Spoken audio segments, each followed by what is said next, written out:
واقعہ بتا رہا ہوں جس کا میں خود عینی شاہد ہوں، میں بھی اس پروسیس میں شامل تھا. مجھے کہا گیا کہ لسٹ دے دیں جی کہ جن کو آپ چاہتے ہیں کہ رہا کر دیا جائے یا کورٹ میں پیش کیا جائے. تو میں نے ادھر ادھر سے پوچھ پاچھ کے صرف 50 لوگوں کی لسٹ دی، اور اس لسٹ میں پولیٹیکل ورکر تھے یا اسٹوڈنٹس تھے یا کوئی شاعر تھا یا کوئی ادیب تھا. میں نے وہ لسٹ دے دی. یہ جو پچھلی حکومت کے وزیر داخلہ تھے رانا ثناء اللہ صاحب، وزیر قانون تھے عطا اللہ تارڑ صاحب، اور کچھ دیگر حکام، ان کو لسٹ دے دی. لسٹ دے دی تو انہوں نے جناب اس لسٹ میں سے لوگوں کو نکال کے مارنا شروع کر دیا.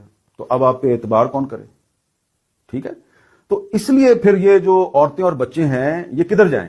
یا تو یہ جو علیحدگی پسند ہے ان کے ساتھ شامل ہو جائیں، لیکن یہ آتے ہیں اسلام آباد کی طرف، ادھر آ کے یہ آپ سے بات کرنے کی کوشش کرتے ہیں، آپ ان کو دھتکار دیتے ہیں.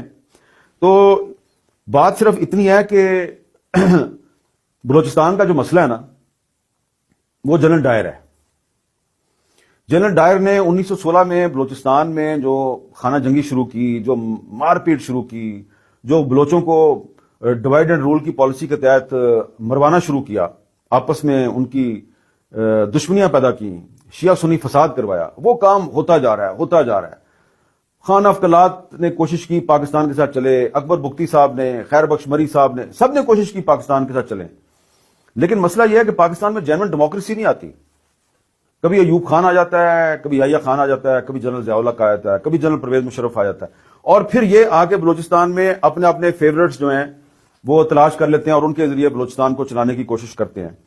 تو اگر اس طرح سے اگر آپ اپنے ہینڈ پکڈ لوگ جو ہیں ان کے ذریعے بلوچستان کو چلانے کی کوشش کریں گے تو بلوچستان تو نہیں چلے گا.